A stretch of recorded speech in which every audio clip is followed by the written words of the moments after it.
నమస్తే ఉమాదేవరకొండ గారు. నమస్తే అమ్మా. మీనరాశి వారికి గనక మనం చూసుకుంటే వీళ్ళ గుణగణాలు ఏ విధంగా ఉంటాయంటారు? ఈ రాశిలో పుట్టిన మగవారికి ఏ విధంగా ఉండే అవకాశం ఉంటుంది? చాలా మంది అడిగేది ఏంటంటే గ్రహాల ప్రభావం ఏ విధంగా ఉంది, ఏ ఏ విషయాలలో జాగ్రత్తలు వహించాలి, ఏ మంత్ నుంచి ఏ మంత్ వరకు కలిసి వస్తూ ఉంటుంది, వ్యాపారంలో, వివాహంలో అండ్ దాంతోపాటు పిల్లలకైతే ఎడ్యుకేషన్ విషయంలో ఎటువంటి సమస్యలైనా ఉన్నాయని అడుగుతుంటారు. దానికి సంబంధించి మనం ఏం చెప్పొచ్చు? మీనరాశి అంటే పూర్వాభాద్ర, ఉత్తరాభాద్ర, రేవతి ఈ 3 నక్షత్రాలు మీనరాశిలోకి పరిగణించబడతాయి. సో, మీనరాశి అంటే ద ఒరిజినల్ 12th హౌస్ అండి. మన కాలచక్రంలో 12వ రాశి మీనరాశి. సో, మనకి చేపలు కనబడుతూ ఉంటాయి. సో, ఇక్కడ మనము ఏం చూడాలి అనంటే, ఎప్పుడైతే ఒరిజినల్ 12th హౌస్ ఉంటుందో ఔట్‌స్టాండింగ్ అండి. అంటే ఏం చేసినా దిగ్విజయంగా, భారీగా, హ్యూజ్‌గా ఉంటాయి. ఒకానొక స్థాయికొచ్చిన తర్వాత అన్నీ వదిలేసి వైరాగ్యంతో వెళ్ళిపోతారు. అంటే ఒరిజినల్ కాస్మిక్ రాశి ఏదైనా ఉంది అంటే మీనరాశి. దానికి గురుడు ఆధిపత్యం, బృహస్పతి ఆధిపత్యం వహిస్తాడు కాబట్టి దా దైవానుగ్రహం పరిపూర్ణంగా ఉంటుంది. కాస్మిక్ ఎనర్జీ పరిపూర్ణంగా ఉంటుంది. వైరాగ్యం ఉంటుంది. జ్ఞానం ఉంటుంది. తెలివితేటలుంటాయి. ఒకానొక స్టేజ్ దాకా భయంకరంగా కష్టపడతారు. ఎదుగుతారు. అక్కడి నుంచి అన్నీ వదిలేసి ఆధ్యాత్మికత వైపు వెళ్ళిపోతారు. దట్ ఈస్ మీనరాశి. వీళ్ళకున్నటువంటి ఒక శాపం ఏంటంటే 100,00,00,000 సంపాదించినా చేతిలో రూపాయి కూడా నిలబడదు. బెంజ్ కార్‌లో తిరుగుతారు కానీ జేబులో డబ్బులుండవు. సో, ఏంటంటే వీళ్ళకి 10 బంగ్లాలుంటాయి. కానీ పొద్దున పాల ప్యాకెట్‌కి డబ్బులుండవు. సో, ఆ రకంగా ఉంటుంది. అంటే వీళ్ళ దగ్గర ఉండవు. వాళ్ళకి అప్పటికప్పుడు అది కావాలనుకుంటే వస్తుంది తప్ప డబ్బు ఎప్పుడు నిలువైతే నిలబడదు. ఉండదు. నిలబడదు. ద ఒరిజినల్ 12th హౌస్ కాబట్టి రూపాయి కూడా నిలబడదు. సో, వీళ్ళకేంటంటే ద ఒరిజినల్ సెకండ్ హౌస్ వచ్చేసి కుజుడు కాబట్టి చిన్న వయసులో విద్యాపరంగా ఆటంకాలొచ్చే అవకాశాలు చాలా ఉంటాయి. డ్రాప్ అవ్వడం, చదువుకునే వయసులో డ్రాప్ అవ్వడం అన్ని అవకాశాలు చాలా ఎక్కువుంటాయి. ఎక్కువగా ఆధ్యాత్మికత వైపు, వేదము, ఆస్ట్రాలజీ వీటి వైపు వచ్చేటువంటి అవకాశాలుంటాయి నార్మల్ చదువు కన్నా. సో, సెకండ్ హౌస్ కుజుడు కాబట్టి ఆ బ్రేక్స్ అని ఉంటాయి. థర్డ్ అండ్ ఎయిత్ లార్డ్ శుక్రుడు అవుతాడు కాబట్టి ఆడవాళ్ళ విషయంలో వీళ్ళు చాలా జాగ్రత్తగా ఉండాలి. ఆడవాళ్ళ విషయంలో ఎప్పుడు ఏ సమస్య వచ్చినా వీళ్ళు ఇరుక్కున్నారనంటే వీళ్ళ నేమ్, ఫేమ్ మొత్తం అన్నీ కింద పడిపోతాయి. ఆ విషయంలో చాలా జాగ్రత్తగా ఉండాలి. పని చేసే చోట కూడా ఆడవాళ్ళతో చాలా జాగ్రత్తగా ఉండాలి. ఎందుకంటే థర్డ్ హౌస్ అంటే కొలీగ్స్ అండి. సో, అక్కడ ఎయిత్ లార్డ్ కూడా శుక్రుడు అవుతున్నాడు కాబట్టి చాలా జాగ్రత్తగా ఉండాలి. అదేవిధంగా ఫోర్త్ అండ్ సెవెంత్ లార్డ్ వచ్చేసి బుధుడు కాబట్టి సో, ఇక్కడ వైవాహిక జీవితంలో సమస్యలనేటివి ఖచ్చితంగా ఉంటాయి. మేజర్ పార్ట్ ఆఫ్ మీనరాశి వాళ్ళకి ఖచ్చితంగా 2 మ్యారేజ్ అయ్యే అవకాశాలుంటాయండి. 2 మ్యారేజ్‌లయ్యే అవకాశం ఉంటుంది. లేదా బంధురికము, మేనరికము, మరదలు వీళ్ళతో పెళ్ళయ్యేటువంటి అవకాశాలు చాలా ఎక్కువ శాతం ఉంటాయి. అదేవిధంగా పెళ్ళయిన తరువాత వీళ్ళకి ఒక రకంగా అదృష్టం కలిసొస్తుందని చెప్పొచ్చు డబ్బు పరంగా. లేదా వీళ్ళ జీవితంలో ఎన్నో మార్పులు రావడం. ఇవన్నీ కూడా వీళ్ళకి పెళ్ళితో కలిసొచ్చే అవకాశాలు చాలా ఎక్కువ శాతం ఉంటాయి. మీనరాశి వాళ్ళకున్నటువంటి ఒకే ఒక్క శాపం ఏమిటంటే తల్లి. తల్లికి ఆరోగ్య సమస్యలు రావడం. తల్లి వల్ల వీళ్ళు ఇబ్బంది పడడం. వీళ్ళ వల్ల తల్లి ఇబ్బంది పడడం. ఇది ఖచ్చితంగా జరుగుతుంది. కావాలంటే మీరు చెక్ చేసుకోండి. మీనరాశి వాళ్ళు ఆత్మవిమర్శ చేసుకోండి. కమెంట్ చేయండి. తల్లి వల్ల ఏదో ఒక ఇబ్బంది మీరు పడడం అంటే తల్లి మాతృమూర్తి కరెక్టే కానీ జ్యోతిష్ శాస్త్రంలో అలా ఉంటుందండి. రుణానుబంధ రూపేణ పశుపతే సుతాలయ. ఏ కారణం లేకుండా ఎవ్వరు ఎవరికి జన్మించరు.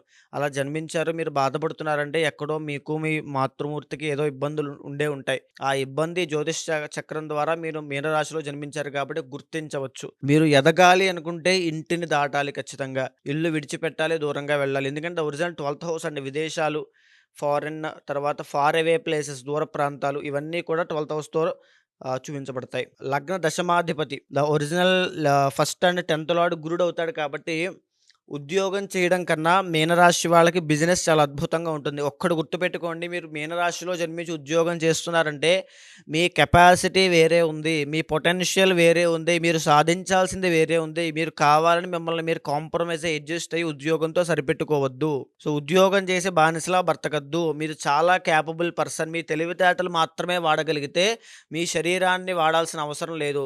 మీరు బానిసలా శరీరాన్ని వాడితే మీ బుర్ర పనిచేయదు. ఇది గుర్తుపెట్టుకోండి. సో, ఖచ్చితంగా మీకు అద్భుతమైన రాజయోగం ఉంటుంది. లగ్న దశమాధిపతి గురుడు అవుతాడు కాబట్టి గురుడు మహారాజయోగ కారకుడు అవుతాడు. మీ జాతకంలో గురుడు బాగున్నాడా మీరు అద్భుతమైన రాజయోగాన్ని అందిపుచ్చుకుంటారు. లేదా మీరక్కడే అలాగే చిన్న చిన్న ఉద్యోగం చేస్తూ బ్రతుకుతారు. ఈ విషయాన్ని బాగా గుర్తుపెట్టుకోండి. తరువాత 11th అండ్ 12th లార్డ్ శని అవుతాడు కాబట్టి పెద్ద పెద్ద వాళ్ళతో పరిచయాలు పెరిగే అవకాశం ఉంటుంది. మీరు ఎంత దూరం ప్రయాణం చేస్తే దూరంగా వెళ్తే మీరు ఫర్ సపోజ్ హైదరాబాద్‌లో జన్మించారనుకోండి.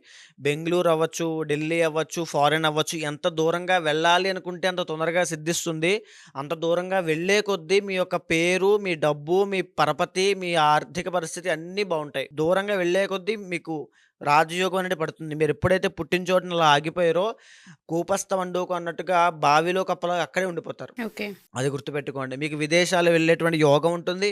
విదేశాల్లో ఎంజాయ్ విదేశీ యానం వేరు. విదేశాల్లో స్థిరపడేటువంటి యోగం వేరండి. సో, ఆ 2 కూడా మీనరాశి వాళ్ళకి పరిపూర్ణంగా ఉంటాయి. ఆ విషయంలో చాలా అద్భుతంగా అనుభవిస్తారు.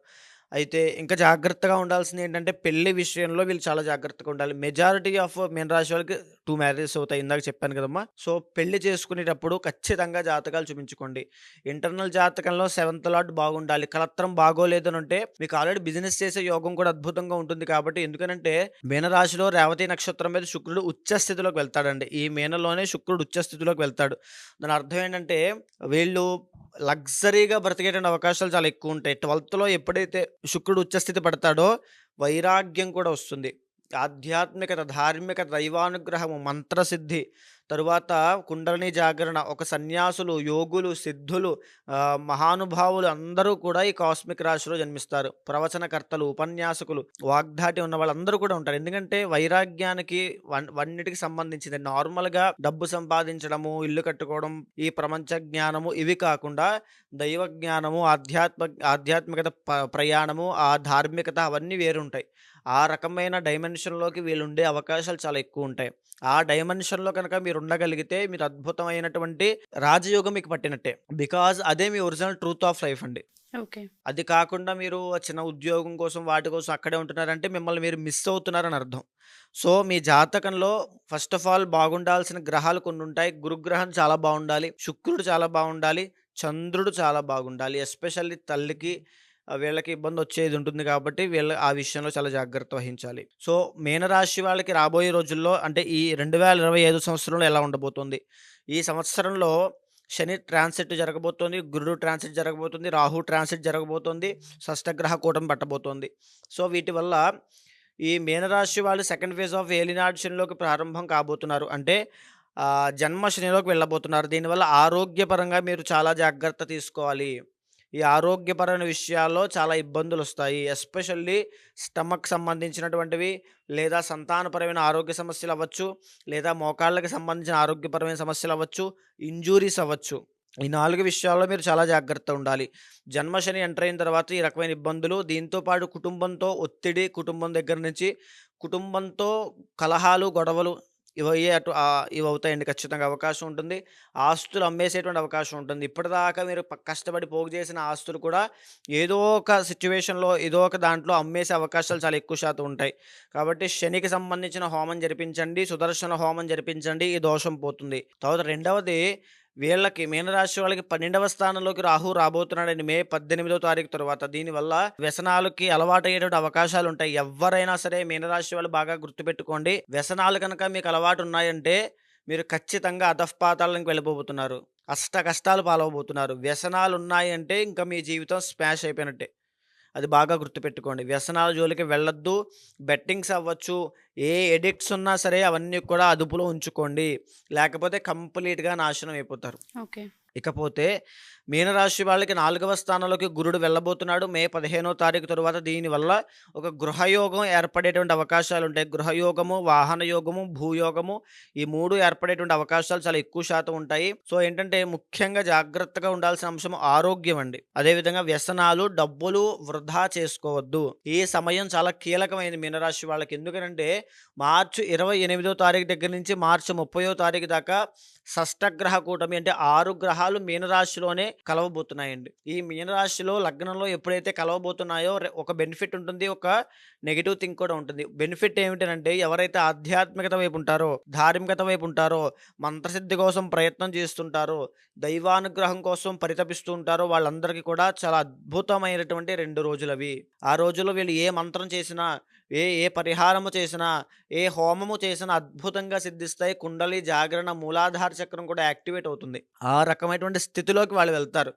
ఇంకా రెండవది మామూలుగా లౌకిక ప్రపంచంలో జీవించేటువంటి వాళ్ళకి ఆరోగ్యపరమైన తీవ్రమైన సమస్యలు రావచ్చు. వైవాహిక జీవితంలో తీవ్రమైన సమస్యలు రావచ్చు. బిజినెస్ పరంగా కష్టపడొచ్చు. బిజినెస్‌లు దివాళా తీసేయొచ్చు. కాబట్టి ఈ రకమైన సమస్యలన్నీ కూడా గోచరిస్తున్నాయి కాబట్టి, ఈ 2025వ సంవత్సరంలో కాస్త మిక్స్డ్ ఫలితాలున్నాయి కాబట్టి, చాలా జాగ్రత్తగా ఉండండి. నిరంతరము దైవనామ స్మరణ ఖచ్చితంగా చేయండి. గురుబలం పెంచుకోవడం కోసం ప్రయత్నం చేయండి. శివానుగ్రహం కోసం ప్రయత్నం చేయండి.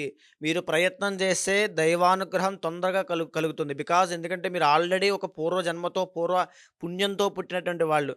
ఆ పూర్వజన్మ వాసనలు, ఆధ్యాత్మికత ఆల్రెడీ మీకు అంటి ఉన్నాయి. దాన్ని తట్టి నిద్ర లేపగలిగితే దైవానుగ్రహం పరిపూర్ణంగా మీకు అందుతుంది. సో ఓవరాల్గా మీనరాశి వరకు అయితే చాలా బాగుండే అవకాశం ఉంది. సో జాతకరీత్యా ఒకసారి కలిసి ఏ విధంగా ముందుకు వెళ్తే బాగుంటుంది అన్నది, దాంతోపాటు అంతర్గత జాతకం మీద కొంత బేస్ అయి ఉంటుంది కాబట్టి ఆర్థిక విషయాల్లోనైనా, వివాహ విషయాల్లోనైనా, లేదు అంటే వ్యాపారానికి సంబంధించిన సరే కొన్ని కలయికల వల్ల కలిసి రావట్లేదు మనం చెప్తూ ఉంటుంటాం. అలా ఎవరికైనా జాతకరీత్యా బాగాలేదు అంటే మనం పరిహారపరంగా శాంతి పూజలు కావచ్చు, ఏదైతే అవ్వట్లేదు అనుకుంటున్నామో అది సిద్ధించే విధంగా కావచ్చు, మనం పూజలు చేసే అవకాశం ఉంటుంది అంటారు. ఖచ్చితంగా అండి. ఇప్పుడు నేను చెప్పినటువంటిది గోచారపరంగా మీనరాశి వాళ్ళకి రాబోయే రోజుల్లో ఎలా ఉండబోతోంది, వాళ్ళ యొక్క గుణగణాలు ఎలా ఉండబోతున్నాయి, వాళ్ళ క్యారెక్టరిస్టిక్స్ ఏంటి, వాళ్ళు ఏ ఆరోగ్య సమస్యల జాగ్రత్త తీసుకోవాలో నేను చెప్పాను. అయితే మీ ఇంటర్నల్ జాతకంలో ఉండేటువంటి పరిస్థితులు ఏమిటి, ఏ గ్రహం మీకు అనుకూలిస్తుంది, ఏ గ్రహం దోషప్రదంగా ఉంది, ఏ గ్రహ యొక్క కంట్రోల్లో మీరు ఇప్పుడు ఉన్నారంటే దశ అంతర్దశలు ఏమిటి, మీకు ఏ సమస్య ఉంది, అది తెలుసుకుని నిర్దిష్టమైనటువంటి పరిహారం ఆచరించడం వల్ల, ఆచరించిన తరువాత నేను ఒక మంత్రం ఇస్తాను మీకు, మీ యొక్క సమస్య బట్టి, జాతకం బట్టి. ఆ మంత్రాన్ని నేను చెప్పిన విధంగా జపం చేయండి. 48 రోజుల్లో మీకు ఆ మార్పులు కనబడతాయి. ఆ సమస్య పరిహారం అవుతుంది. డెఫినెట్గా అండి. థ్యాంక్ యూ ఉమా గారు. Thank you so much. నమస్తే అమ్మా.